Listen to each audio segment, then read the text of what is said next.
So this instalment of On the Shelf is a special one. We're filming before a live audience in the James Joyce Room in Bewley's on Dublin's Grafton Street. Our guest today is the author of more than 20 books, probably best known for the Charlie Parker series, which is described as a detective series, but it's much more than that. It is genre fiction, literary fiction, magical, mystical, real. They get better all the time. I'm a big fan, they're very good. But he's also written across a number of other genres and for different age groups for young writers as well. And recently a novel around Stan Laurel, which was called He. He is also a bibliophile, or at least that's how he presents himself, and we will see this evening if he doesn't absolutely disgrace himself. But ladies and gentlemen, John Connolly. Thank you.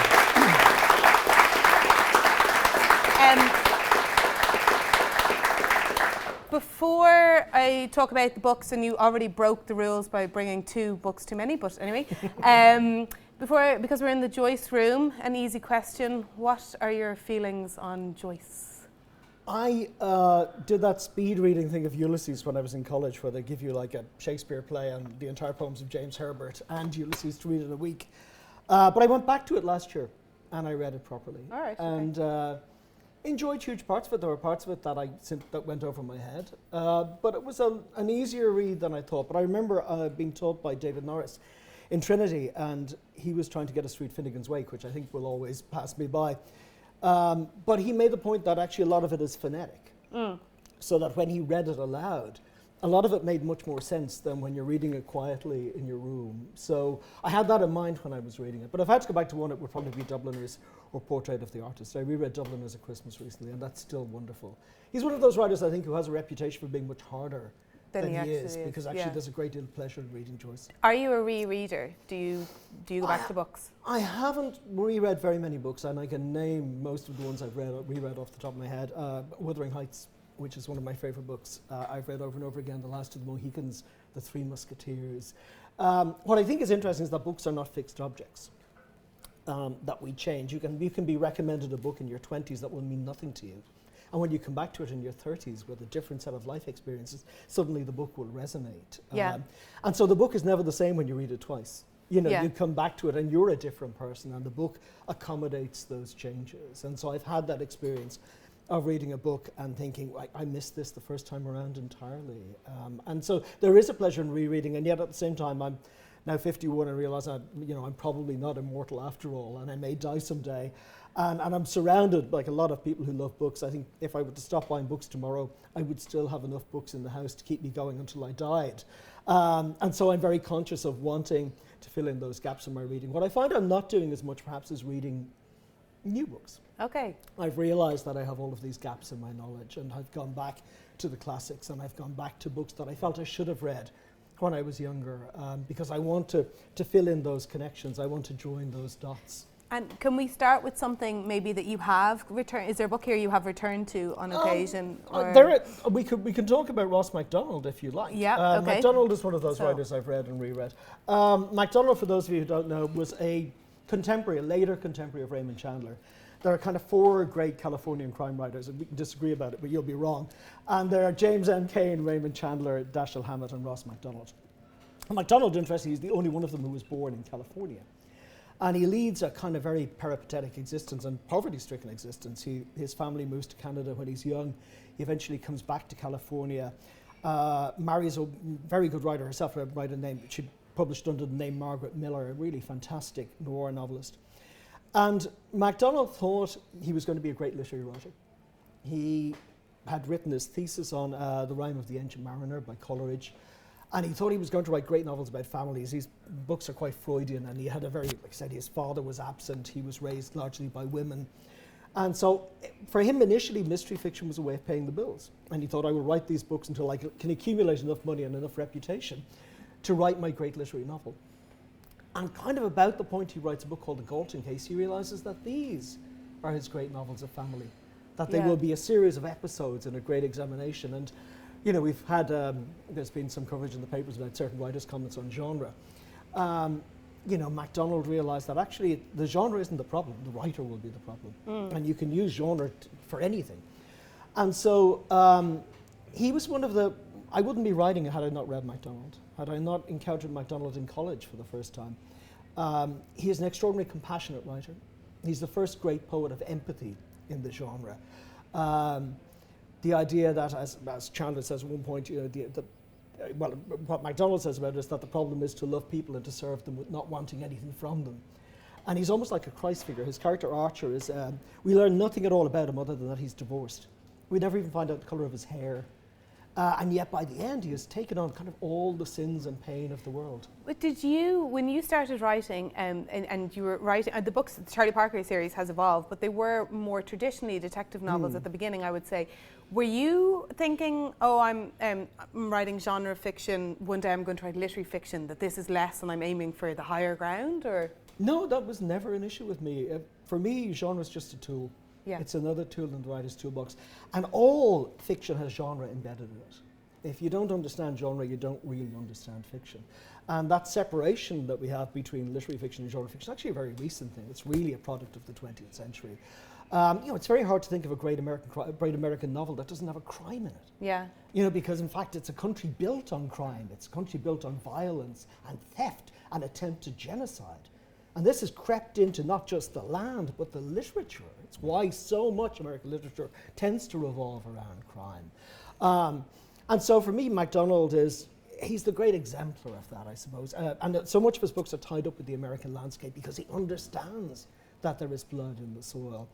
And he, towards the end of his life, I think he died in the 70s. He begins to suffer from dementia at a time when really we didn't kind of understand, have any kind of comprehension of it in the way that we do now. We're beginning to understand dementia.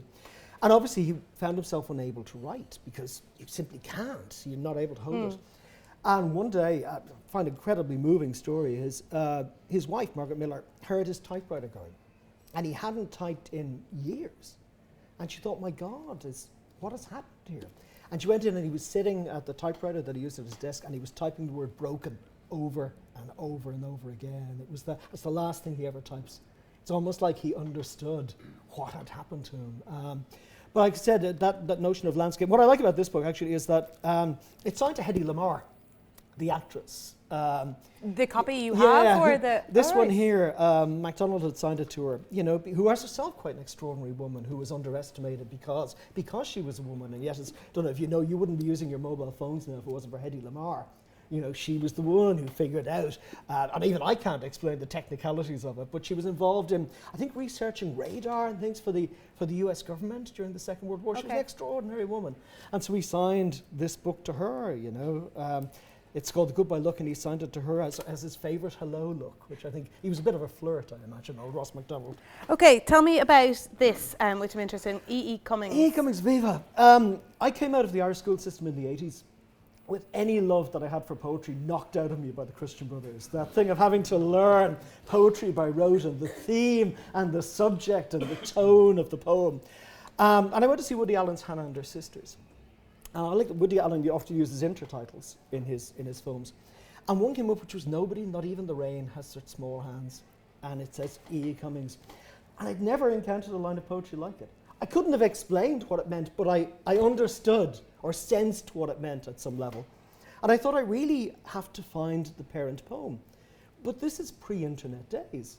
How did you find a poem by, at that time, not an obscure poet, but certainly not a poet who would have been filling up Dublin City libraries particularly. And so what I had to do was I went down to Fred Hanna's. And they had, in the pre-internet days, they had a catalogue. And they also had a thing, this kind of film that you put through a scanner that you could read, because the catalogue was huge. And so they found there was a company called Liverite in the United States who had Cummings poetry. But they didn't know what the poem was either. So I had to keep ordering volumes of Cummings poetry from the US, and they would come. If you remember those days, I used to get a kind of copper plate note from Hannah's going, your esteemed order is now ready for collection. And I would go in and I would start reading the book in the hope that it would contain the poem, but it never did. I kept getting all of these other volumes. So you read all these E.E. So we ended up Cummings reading novels, lots of E.E. Cummings volumes of poetry until eventually Viva arrived, which did have the poem, somewhere I had never travelled. But by that point I had fallen completely in love with Cummings. And it wouldn't happen now. What would happen now is I would look it up on the internet and I would find the poem, and maybe I'd read that poem, or I might read one or two others.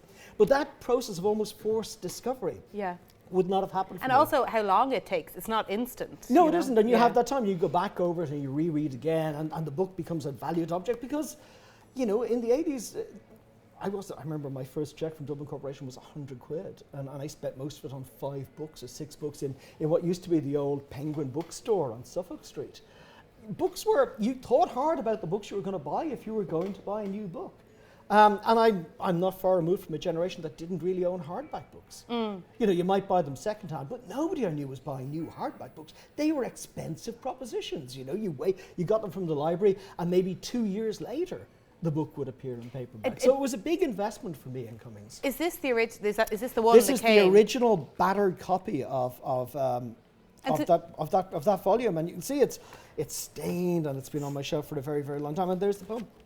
Somewhere I never travelled. And I remember feeling this sense of joy, almost relief, it must be said, I think. Because some of Cummings' poetry is quite hard. Buying them. I think it came right at the end. It was like, you know, the ghost of Cummings was saying, you have to read it all, earn it. So do you keep books, like, there are people that will cull because you run out of space, and so they think it's sacrilegious to throw them out. What's your... Well, I came back from a book tour last year, and my other half, because she had nothing else to do at the time, had weighed about a sample of 5 books and then calculated how much all the books in the house weighed in total, and then said, well, you know, we're very likely to die underneath all of this because, you know, the house is not reinforced. And so inevitably you have to cull eventually. Paperbacks don't tend to last long. Yeah. You know, they are, unless it's been given to me by somebody else, it matters. They tend to go the way of all flesh. I keep books, I keep signed books, and I keep books I think I might go back to, but yeah, thank God they're more accessible now. If I do want to go back to a book, I can probably find it in a way that I couldn't before. So this, okay, what is this? What's this one? This is one of the oldest books I have. This is the first collected edition of Byron's poetry, which was published in 1827, and would have been an expensive book because it's leather bound and had a facsimile letter from Byron sewn into it, just kind of here. You could fold out a letter in his handwriting, which would have been quite a nice little thing to have. It's not that I have a big fan of Byron's poetry, but I'm not a person who writes on books. You know, people who write on books, I kind of am a bit suspicious of them. And I always associate it with getting secondhand school books where people have wrote VIP in the margin, you know, must consider, study again, really, question mark. But this book, and I'm going to have to put on my glasses, which is what happens to us as we get older. This is like watching a statue of Adonis crumble when I look in the mirror, quite frankly. But this book, I bought this at auction. And one of the reasons why it wasn't terribly expensive, one of the reasons why I bought it was that 2 previous owners had inscribed the book. One in 1829, in the year that it was published. And it was presented to, and I can't even, the writing is so obscure, but that I can barely read it, but it's it's in memory of an excavation in a foreign land. That's the later one. But the initial one is in memory of a man named Roger Cornick who had died in battle, and had the esteem of his friends and dignified his station in life, which he had already so much adorned by the end. He died at Lyon, France, the 19th of February, 1829. And I quite like the idea that I've inherited this book. You know, that these people had it before me. And I will pass on something. I'll probably pass on to one of my kids. It will have to be somebody younger. It's not much point in giving it to one of my own friends who will probably die at the same time that I will.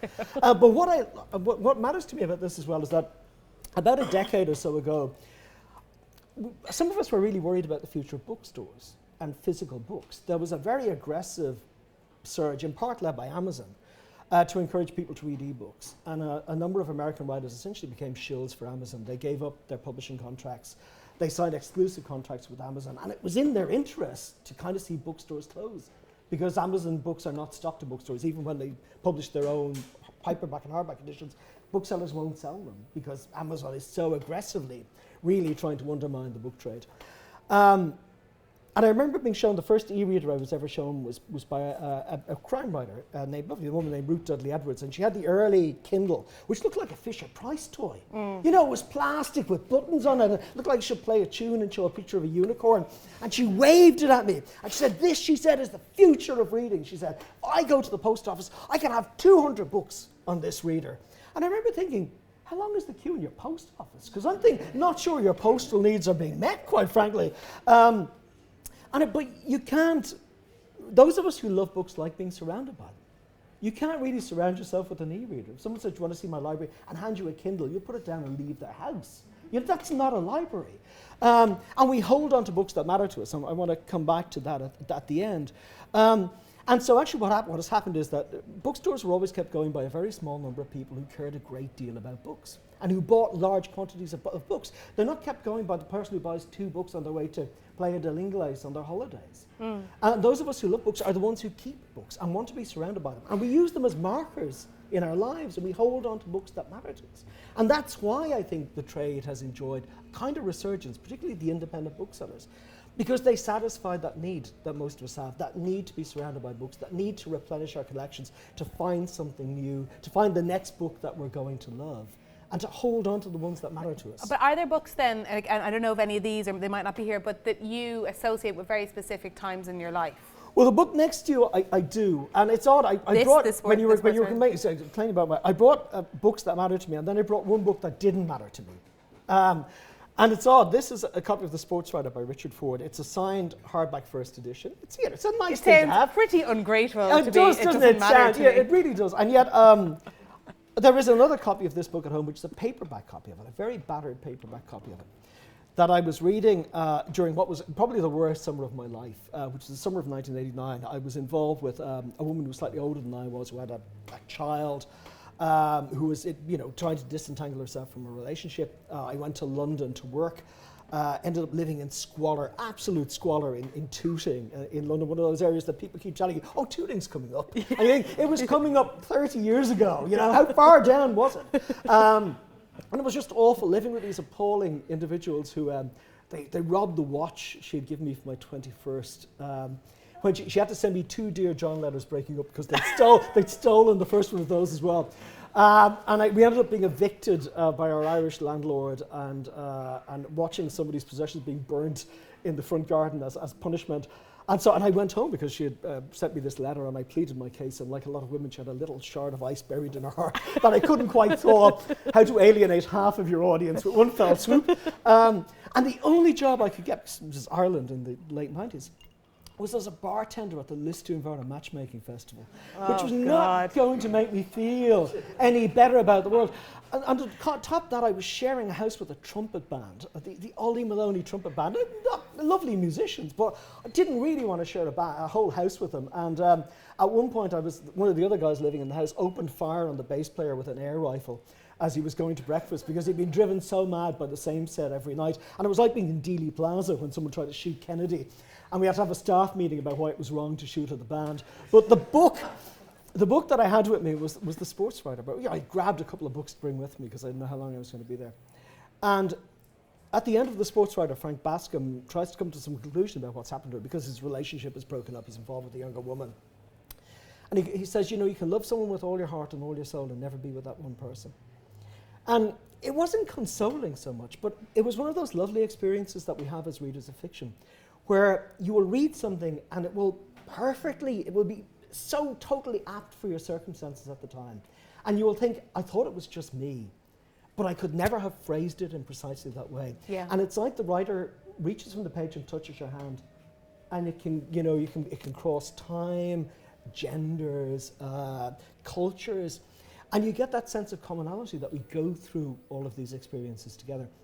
And I've kept that paperback copy of it. I bought this because I thought I wanted this. So this is the fancier one? This is the fancier copy for which I have no affection at all. Yeah, okay, well that makes sense. But the little paperback copy, every time I pass it on the shelf, I get a kind of flash of that summer. And I think we all have books like that where we look at them and the whole set of associations with them just fly through our minds and we live them again. And we would hate to lose that book. That's why I actually didn't bring it in. Yeah, I thought yeah, I'll okay. leave it there. It belongs on my shelf. It's part of that. And that's what I was saying about markers in our lives. That's what they are. I wrote a book, an odd little book about horror cinema about a year ago. Because I became very interested in nostalgia. And why sometimes old films and old books matter to us. And there's actually the University of Southampton has a department of nostalgia, which sounds like the kind of place, can I just join you? You know, I'll work for free. Do I just really have to watch, you know, Dave and Talking Pictures TV or Forces Television all day? Because they became very interested in the importance of nostalgia in our lives. Because nostalgia is sometimes spoken of in kind of negative terms. Oh, you're just being nostalgic. It's associated with a kind of sentimentality. Yeah. And for a long time, it was associated with depression.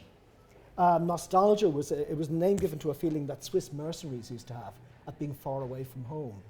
And it was really at the end of the 90s that a guy called Constantides, who was a Greek professor, began thinking, well, actually, he said, when I feel nostalgic, when I remember times from my childhood that I was happy or my adulthood that I was happy, if I'm going through a difficult time, the memory of those things makes me feel better. I don't feel depressed, it actually raises me. And so they began showing old films to old people in their homes, films that they would remember from their childhood. And they found their body temperature went up. If you showed them something from their past, they had a physiological response to an emotional stimulus. Yeah. And for example, music. We store music in a part of our brain that doesn't decay with Alzheimer's. It's why if you have a relative and they're suffering from Alzheimer's and you play them a piece of music, they'll remember the words. And they'll have associations with it because it's stored in a safe place in our brains. And Constantides actually says that for your mental health, 2 or 3 times a week you should indulge in nostalgia. You should read a book that you've loved. You should watch a TV show that you've liked in the past, which is much easier now than it was before. You should listen to music that you've liked. And you shouldn't feel any guilt about it whatsoever because they're like the pitons in the rock face of our experience. And every so often in our lives we're going to fall. We're going to take a stumble. And those markers from our past, and they're often cultural, will be the things that hold us in place. And I thought that was quite a lovely idea. So I can see why those books matter to me and why I want to hold on to them. Okay, so you have 2 books that are going to come under the one banner, sort of, right? These are both by James Lee Burke. Yeah. So why have you picked these? Burke was the other writer who made me want to be a novelist. Again, a writer who began thinking he was writing literary fiction and was going to write literary fiction. But there was a crime thread running through it. And eventually his agent said, write a crime novel because they always make money. And in the meantime, you can go about planning your great literary novel. And Burke actually found that, again, everything he wanted to say, he could say through crime fiction. And he had no snobbery about it. He's the great poet of landscape in the genre. And a beautiful writer, an unapologetically literary writer. And when I published my first book, I thought I would go to see Burke, because Burke was afraid to fly. That's one of the reasons why he's never toured on this side of the Atlantic. He could only fly when he was drunk. And he was a dreadful, he was a bad alcoholic. And when he gave up drinking, he wasn't able to fly anymore. It's kind of, Muhammad has to go to the mountain. So I went to Missoula where he lived, really just to interview him and say thank you. And I really wanted to impress him. So were you legitimately interviewing him? Well, my book was out of, and I suppose I had a connection. Every Day thing had just come out, and I thought I had an in a way to say, actually, I'm a writer, and I'm still occasionally interviewing writers, but only writers I really wanted to meet. And so I went to visit Burke, and probably did the whole thing of just boring him with questions for about 3 hours. And I remember, and I really wanted to impress him, as you do, because I idolized him. And he kind of said, I think just to get me out of his house, let's go for a walk, he said. So he took me for a walk, he and a friend of his, in the Great Rattlesnake Wilderness in Montana, which sounds like the kind of place you'd take somebody for a walk if you want to kill them. Yeah, they don't come back from the walk. And where did he go? I don't know, he rambled off, we never saw him again. Unfortunately, that was what happened. I got a little bit ahead of Burke, and I was walking with his friend, and Burke and his neighbour and his dogs were behind us. And eventually I couldn't hear the dogs anymore. And I said to the bloke beside me, do you know where you're going? He said, no, I'm from Louisiana. I don't know where I am at all. So we wandered for a little while, lost through the Great Rattlesnake Wilderness. And I'd been warned, actually, that the week before, a guy had been stalked by a cougar for 3 miles down the same path, and he'd had to keep it at bay with a pointed stick, at which point you start looking for a pointed stick. And eventually, Burke and his neighbours, the dogs found us, and I had to do the thing of sweating in my Donna Karan sweater, going, I'm really sorry, Mr. Burke, I know what happened, I got lost. But he very kindly, he signed books to me. Are both of these signed? Yeah, and that meant so much, because again, I had never got the chance to meet Macdonald. But to meet Burke and to say, actually, it may not mean anything to you, but but without you, I would not be writing. And I've reached an age now where I can see writers coming up, and occasionally somebody will say, oh, I read your books and I began writing, or it influenced me in some way. And you recognize you're part of a continuum. Yeah. And it's quite lovely, and I think Burke recognised that. I mean, he may have been foolish and I may have got lost, but I think he quite appreciated this 30-year-old, I was 30. But you must have writers, like emerging writers, coming up writers who contact you now and want to ask you questions and are big fans of your books. Do you indulge them because other writers indulged you when you were coming up? It's really flattering when somebody says that. In the same way as it's flattering when a reader comes up and says that they've liked what you do. Yeah, it means an awful lot. I do realise that I'm getting old. I was in a bar at a convention a few years back. I remember thinking, God, who are all these noisy people? And then I realised it was me, but about 20 years younger. And I thought the candle has definitely be handed on, because now I just want Ovaltine on my bed, But yeah, that is that sense of being part of a continuum of writers. And it's why snobbery annoys me.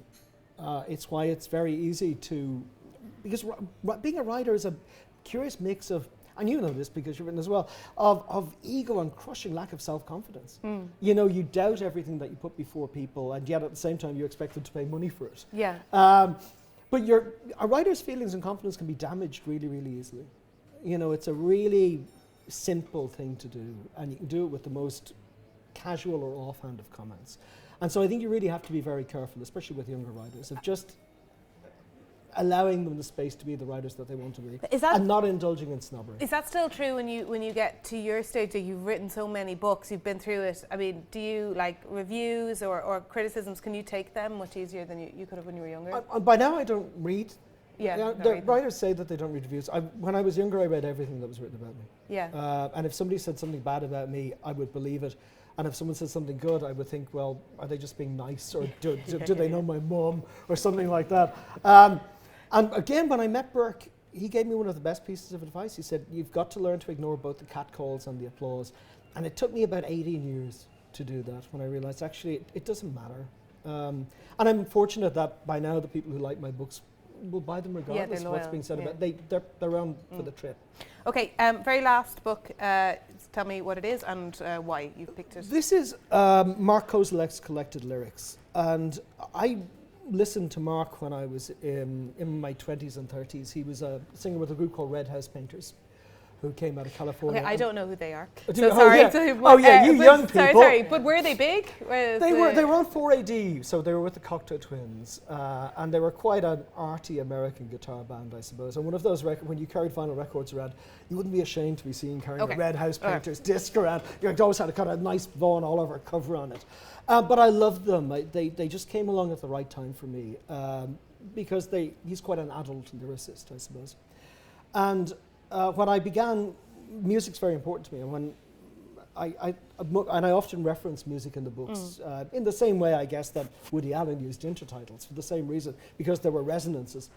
And so I put together a compilation, the first of 7 now, I think, that would go with the books, of music that I loved, and I licensed tracks. And I meant writing to musicians and explaining to them why I hoped. To go with your books? Yeah. Okay. And they were bound into the books. It was a really expensive thing to do and difficult thing to do. But one of the writers I wrote to was Mark Kozelek, to say there was a song called Summer Dress, which I've always associated with one of the characters in the books, with the ghost of Parker's wife. And you don't know me from Adam, but I would really appreciate if there's any way at all that you would let me use the track. I'd be very grateful. And I got this nice letter note back saying, yes, of course, I'd be delighted to do it. And he played Dublin, and I brought him a copy of the book to say thank you. And about 6 months later, I got a lovely note back from him to say that he had read that, and not just that, he had gone and read the Book of Lost Things, which had meant an awful lot to him. And since then, we've become friends. We communicate entirely by letters. We don't do email. We write letters to each other. And I now have a number of friends that I only write letters to. And you compose your thoughts differently. And a couple of albums ago, Mark began setting chapters of some of my books to music. He would find, because he had big interested in long form and the rhythms of speech. And so a kind of circle had come around where somebody that I had adored, really, and it was a very important person to me, a musician to me, in kind of a very formative time, began using my work and turning it into music. And so he signed a copy of the lyrics to me, which meant a lot. Writing is such an isolating thing to do, really, but like it does occasionally lead to collaborative things. Or so, like, have you had relationships like that over the course of your career? Mark is the closest with music. The difficulty with being a novelist is that we're not collaborative by nature. Yeah.